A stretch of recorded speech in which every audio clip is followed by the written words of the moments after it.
Well, hey everybody, how you guys doing? This is Robert from roberthollisjr.com. I'm super excited today. I got a special treat for all of my subscribers and followers. I get a chance to interview an amazing man today. He's by far probably one of the most successful people that I know personally, and I recently reached out to him and he agreed to do an interview. So I'm super excited. I know you guys are going to get a lot of value from today's interview. So if you haven't already, make sure you grab a pen and paper, because this guy's got so much knowledge to drop on us. I know I'll be rewatching it and taking notes myself, but this gentleman, Armand Puyolt, he was able to make $1 million by the age of 20. And currently in network marketing, he's making over $1 million a year. So this guy absolutely knows what he's doing. It's an absolute honor for me to even be interviewing this guy. I met him, I think it's been about 7 years ago when I first met you, Armand. And it's just been amazing to watch your career and your success. So thank you so much for being on here. Fantastic. Thank you, Robert. And as a matter of fact, it's been a pleasure watching yours. I mean, I've seen you since you got started, and I saw you mold into the leader you are. So it's been very exciting to see that also. Awesome. Thank you so much. So, well, first off, as we get started, I know there might be some people out there that really don't know who you are. So maybe just quickly, share with everybody your story, your background, and, where you are today. Well, basically, my story is this. I started network marketing at the age of 16. I was not expecting to become a network marketer. I was not looking for a network marketing company. It was kind of a fluke. I walked into a home meeting, taking my mom to a home party.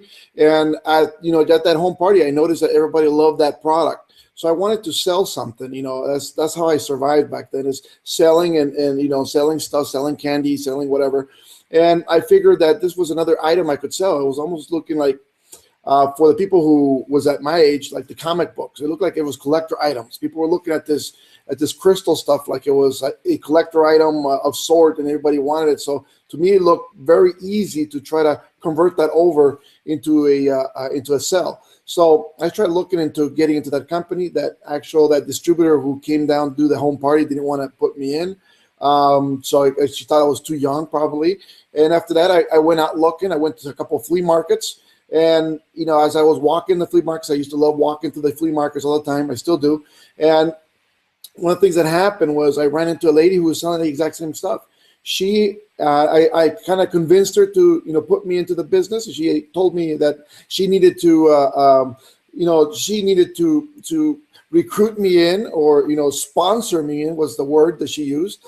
And, I was very baffled about the word, the sponsor. Why would you need to sponsor me in? Why would you need to sign me up? So one of these things that happened was, I was really asking her, give me the wholesaler. Where's the wholesaler? I'll go pick it up. Don't worry about sponsoring and all that stuff. She goes, no, this is the rules. And she started taking out her pamphlets and see, this is why we do this. And she started explaining it to me little by little.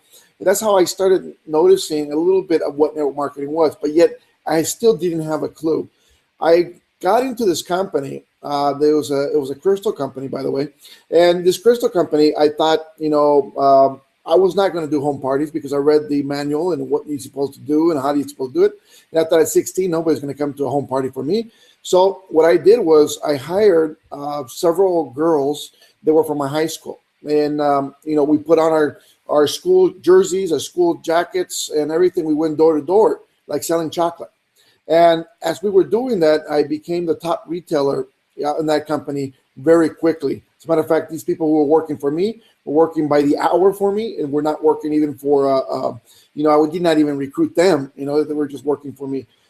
From that point, because I became the top, the top retailer around in this area, I got invited to a convention. And when I got invited to a convention, basically, what ended up happening was that I was telling my story there and how I got to this rank so quickly, how I sold so much, and everybody was looking at me with deer in headlights because that's not the way you do MLM, door to door and everything else, right?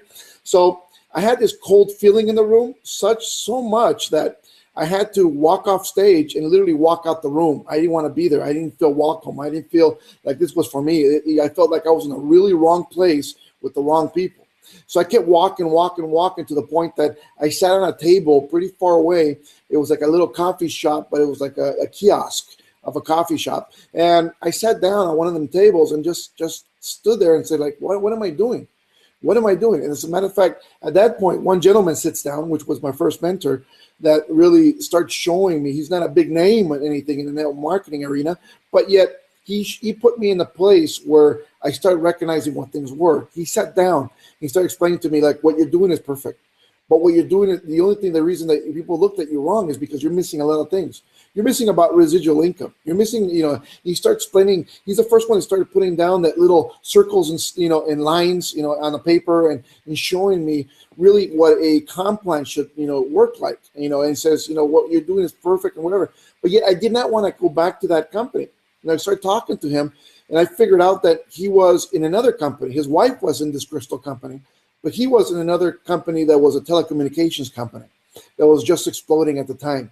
It was just kind of starting at the time. It was a long distance carrier company. I really transferred right into that company and, started there, did the same thing, hired my people from school, a little bit more of those kids, and started going door to door, became at that point an RVP really quickly, a record timing. I created pretty much very good wealth at that time. I remember by the age of 18, I bought my first house.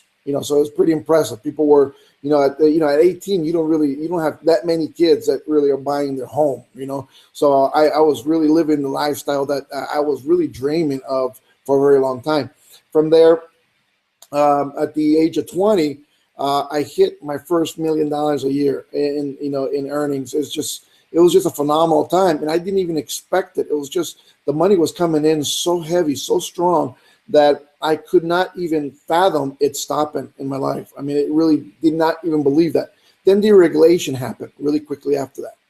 When the government deregulated the long distance carrier, all of a sudden, the whole company went shot. I mean, it was one of those things that it just went to heck. So we just took off. We started looking for something else. A few of my friends in that company who were the big leaders, which I followed, I listened to all the time. They said they're going to another company. It was a weight loss company at that time. And it was a capsule made out of ephedra capsule. It was ephedra, a weight loss pill. And I didn't think of it much. It was a very high entrance fee to get in. It was extremely high, so I thought, nobody's going to really try to recruit themselves into this. But yet the concept was pretty phenomenal. So we went on and I started doing that.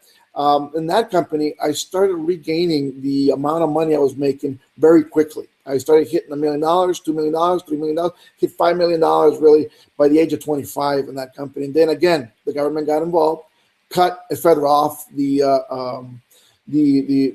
cut a federal off that we can use it, and that company also went shot. It just got destroyed again. From there, I went through a consistency of finding great companies, but I was never excited. And I kept going through companies, really trying to look for a home. I never really found a home, even though I was doing six figures in most of them. I was never really content. I was never happy where I was at. I was never, I never wanted to stop. It wasn't the vehicle that I thought I could get to $1 million plus. That's what I was always looking for. So I kept looking. I kept looking. At the same time, I was actually working my own business, which is a brick and mortar company. I was doing very well also. So I wasn't really too excited about the MLM or anything of the industry, but yet I was still looking for a good home because it's like going to church. People love going to the meetings. People love going to, for me, it was like, it was my spiritual time, to take care. That's why I love the Thursdays. I love the Tuesday nights. I love, those, the every night meeting that we had to the one-on-ones. To me, it was very, very, almost like a religious factor. It was just phenomenal for me in my spirit. So I needed to get back to that. I kept looking for that golden ticket all the time. I kept looking, never really found it until, I ran into a certain company. Excuse me. I ran into a certain company that, I really digged, I really loved.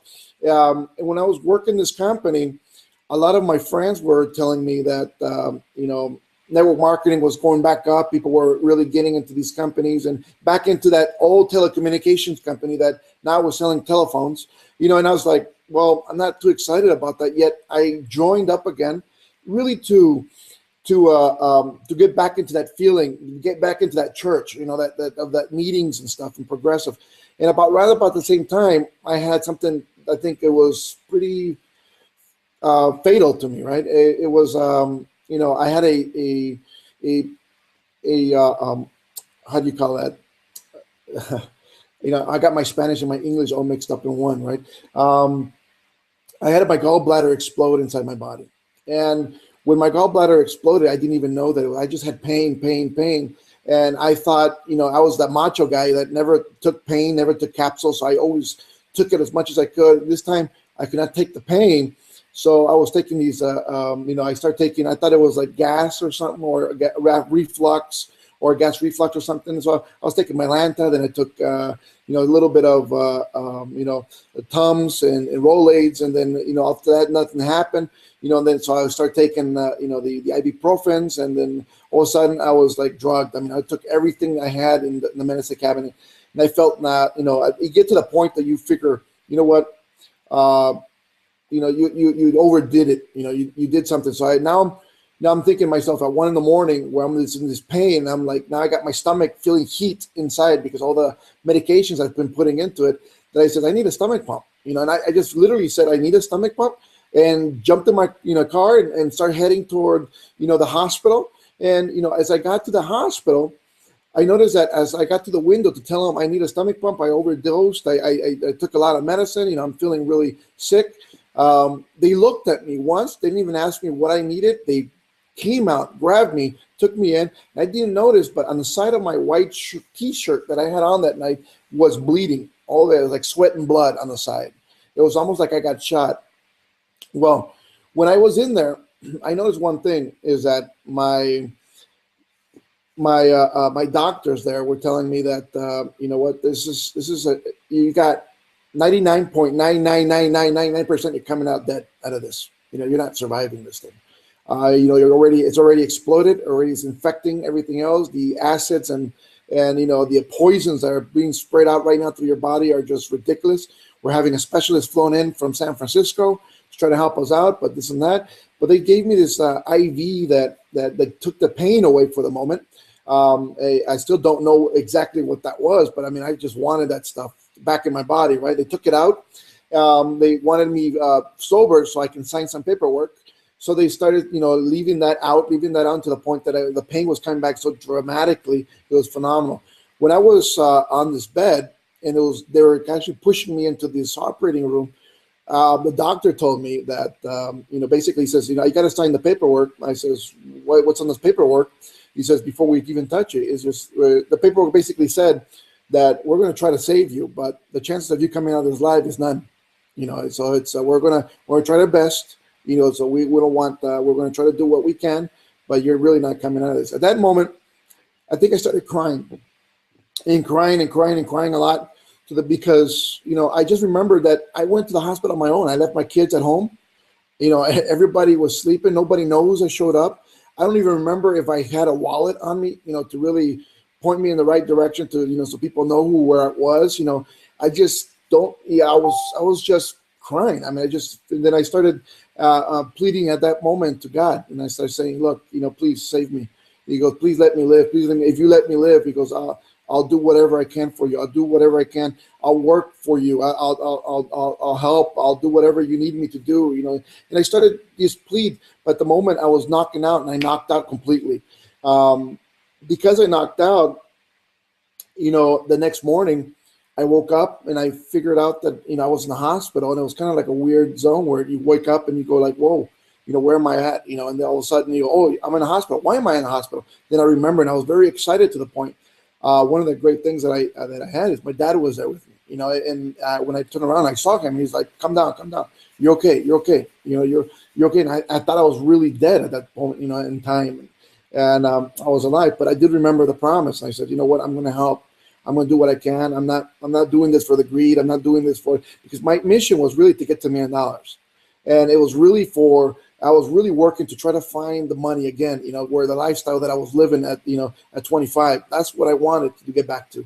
And that was my goal, you know, so it has always been my goal at that point, you know, to really get back to those points. And, you know, I got really, really excited about that I was alive, that when I got home, it was very funny because I got home and And right away, I had one of the gentlemen, the guy who sat down actually next to me in that coffee shop. I told you it was one of my first venture. Walked up to my home and he knocked on the door and he says, "Hey, look, there's a new juice company that's coming up. There's a great little company. We need you to come up to Utah to listen into this home, and you got to really listen to what we have, because I think this is going to be the next explosion, and we really want to do this." And I says, "Well, I'm not really interested no more. I don't want to do this. I got my own business I got to take care of. I just don't want anything to do with that." He says, "Look, can you just fly up with me? They really want you there, and they don't really want me there. I was told to bring you." So it's like, if you can go and I go with you and you don't sign up and I sign up, it's okay. That's all I want to do is get there, and be able to get in the door. He goes, "Just come with me," right? So we grab a flight to Utah, listening to this company. Doctors came in, the scientists came in, the master distributor's home, and all that stuff. And we were talking about the stuff, and we signed up. We signed up to this company. I was very excited. As a matter of fact, before I left, my wife told me, he goes, if you sign up, you don't come home. It's one of those things. But I even missed my flight home because I was so excited about what we're doing there. We're shooting hoops down there. We were talking about what we're gonna do, and it's like it was just exciting. It felt that live drive again that was in me. I was like, this can be the vehicle that I was looking for to really get back to my lifestyle. So I got home and I did my first meeting. I called everybody up and said, "You know what? We're gonna launch this company. I want everybody there at my house." And we came down. My house was filled. I remember my flight back was about 12 a.m. and everybody was here about 1 o'clock in the morning. When I went through the door, my house was filled with people. And I started telling them the comp plan, what we're gonna do, what the mission was, and there was no product right now for 6 months. So when we started talking about this product and everything, and everybody was signing up with nothing but my word, I thought we were in a really great company. That's what we're going to start doing. A little bit after that, we started building really quickly. I had one of the vehicles that the company really gave away because of the rank, and I started going down to San Diego's, the Arizona. I started traveling. Instead of traveling by plane, because you had the vehicle, you drove there. And it was one of those. It was kind of like the bad part about having the vehicle, right? So so I started driving to Arizona one day, and we were going to basically convert a whole company that was supposed to have a Super Saturday. I was supposed to show up. It was supposed to be about 500 people that show up to this event, and I was supposed to show up and convert everybody over to this new company, right? So I was very excited about that. I remember on the way to Arizona, I was doing the numbers. I was really counting the numbers, how many people I have, how many people are going to come in, how much money we're going to make, what's the residual. My numbers, I was excited. I was like, yes, we're going to make it. This is going to become, he goes, we're going to hit those 7 figures again. We're going to hit the 7 figures. I was very excited about that. So excited that I don't understand the next part where I woke up and I was upside down in the truck. I don't even understand how, I flipped it. I was so excited. I don't remember how I fell asleep. I don't remember nothing. But the whole truck was totaled, and every single inch of it was destroyed. Even when I got taken out of the vehicle, they even told me, "How the heck you are alive?" An accident like this, nobody is alive. It's impossible. It's just, the speed that you turn this thing and everything. I didn't even have whiplash. I guess I fell asleep and I was so limp that I didn't even feel the impact. Nothing happened. Not even a scrape. It was so amazing.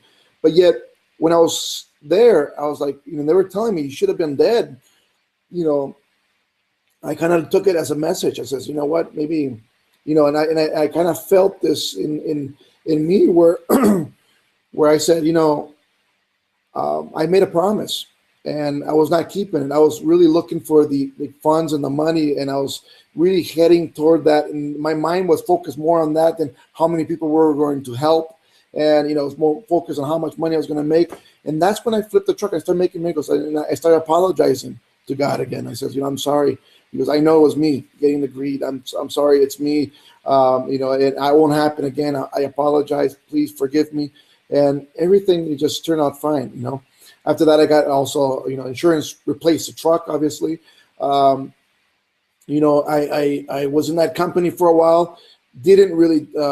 We made great money, in that company, the six figures and plus. But yet, from there, I decided to leave. And as a matter of fact, I was not happy in that company again, and I was looking for something else. That's when, I went to another company. This is where the company we met last, and I went there, and I was sitting down. I remember in a meeting room with your dad, and I was sitting there, and we were talking, and we were talking about what we were going to do and how we were going to grow and everything else. When all of a sudden, we get a text message. Well, I got a text message from, I believe even I don't know if your dad did, but Mike got a text message saying that the chairman from the company was wondering why I was at that company and what was my truck doing there. And all of a sudden, everything was frozen. And even though I was making good money, everything was frozen. I was kind of felt like, I was not there for that. I was not there. I was there because I was thinking I was going to do some consulting. I was thinking I was going to do something else, not because, not because I wanted to really join. I wanted to see what it was. I wanted to see what, why some leaders left there. I wanted to see why people left the company, for something else. Must be something better. I wanted to look what they were doing, and I got cut off. So I went to this little depression, and as I was going through this depression, I was losing everything. I started losing my cars. I had a BMW 12-cylinder. I still have it in my, I started losing, the exotic cars. I started losing the toys. I started losing everything. My credit was going down the whole incredibly. And I just didn't care no more because I lost this big paycheck, and I knew that was my trip to the $1 million. I knew that was my company that was going to take me to 7 figures, and I had that so molded. It just went to this little downslope to the point where the Christmas that Christmas morning, I think it was that from that year, my son cried, and the reason he cried was not because he didn't have any gifts, but because Santa Claus didn't. He figured that Santa didn't love him, or Santa didn't, think he was good this year. And for a child to start thinking these things and really it's your fault, it really woke me up, and I started busting my butt in this business. I started growing that business, to what it was. It was a coffee business. I started moving that business up and up, and started getting the ranks there. I was never happy there because I kind of felt I was forced there. So I was never at 100%, but yet I was hitting ranks pretty good. I was doing very well. One of the things that happened is on a trip to San Diego on that same truck, by the way, because I took the stickers off from the other company. I was driving that truck down to San Diego, and we had a meeting where over 100 people signed up to the business. At this meeting, I remember I ended the meeting about maybe about 10, 11 o'clock at night. So I was on my way home about 1 in the morning on down up the 15 freeway in California when I was hitting around Temecula, when I realized, I was so excited about how many people came in. I was like, maybe this is it. Maybe this is it. And I was very excited about the money that I was going to be making and everything, that I started, I woke up to a crunch, more like it. And when I woke up to this crunch, I was leading the truck onto into a trailer of a semi truck.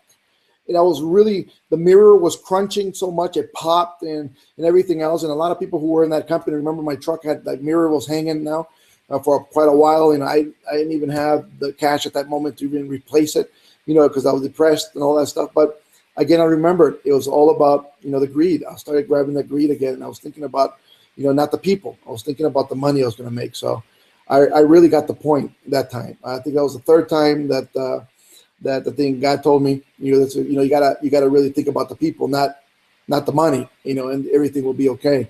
And I kind of got it at that point. That's when I started, looking at the company a little bit different. I started working the company. I hit a great position in that company. I was on the magazine in that company with a great spot. I made some great friends, but yet the ethics within the company I was not happy with. So I was never happy with the ethics. I was not happy with several leaders that were in there with unethical, and they were permitted to be unethical.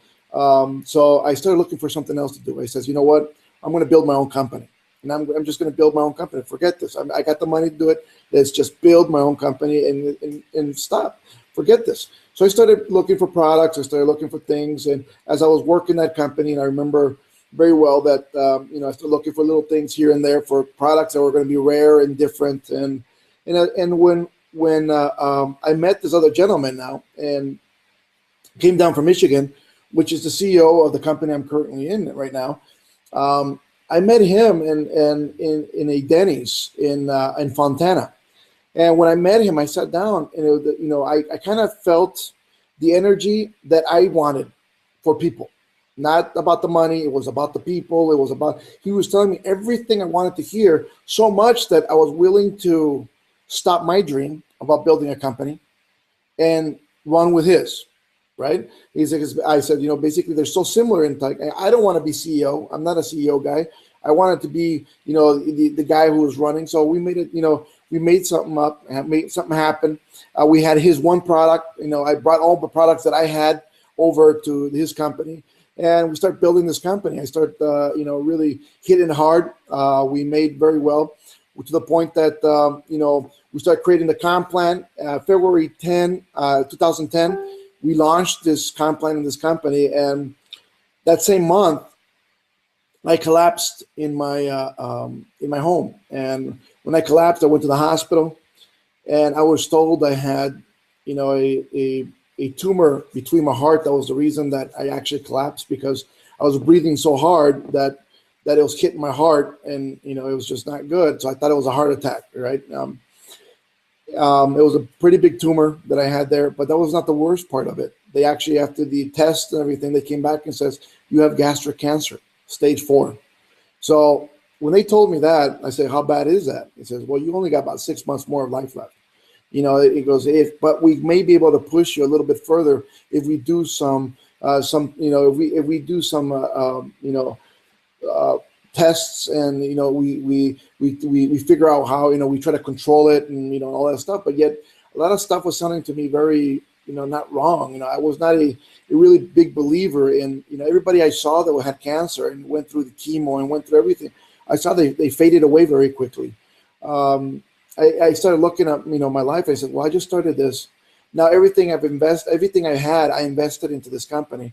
I put everything, what am I going to do? What are my kids going to live?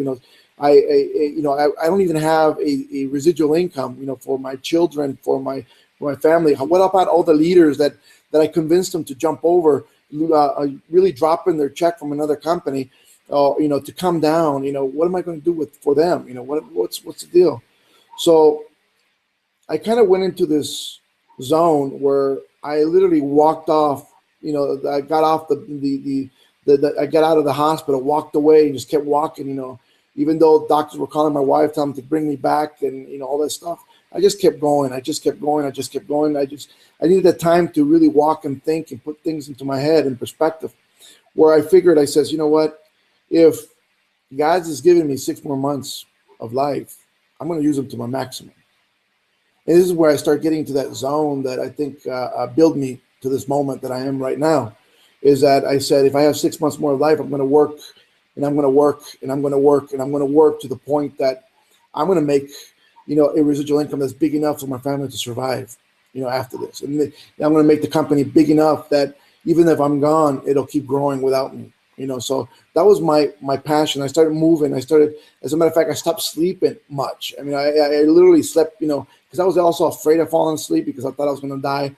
I kind of figured that, the more I slept, when I slept is because I knocked out. But as soon as I would wake up, I would be back up. So I wouldn't sleep much. It would be like an hour, 2 hours naps that I would take, at times, but I kept moving, kept recruiting, get going, going to the flea markets, going to door to door, going to people, going to leader, and I was really moving as fast as I could, to the speed that, in 6 months, the company was doing very well. I mean, the company started getting on the map.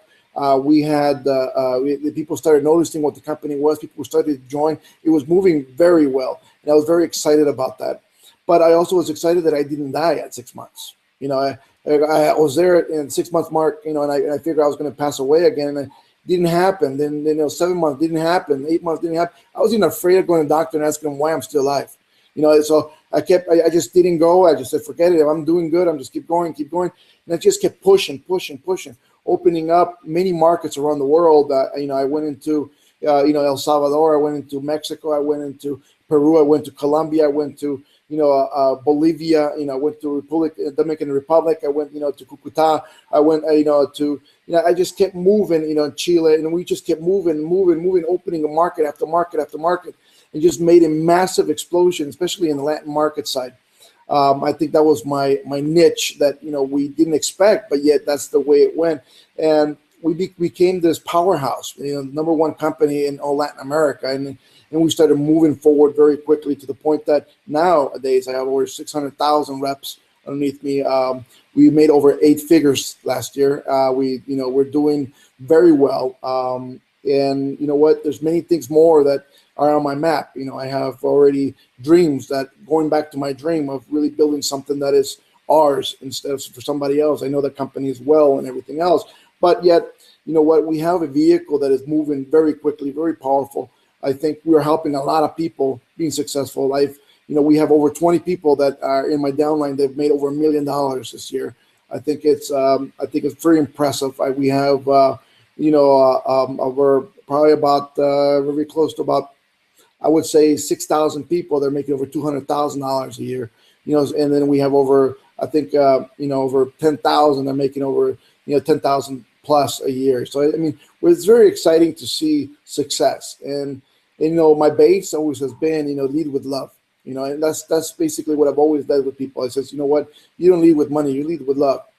My first mentor, again, and I'm not afraid to tell you this, is Jesus Christ. And the reason he's my mentor, he's the first network marketer in the world where he recruited 12, and from there it became billions. And that's what we're going to do. We're going to start just growing and growing and growing to masses. And I believe in building that arc for the people who need it. And that's what we're doing.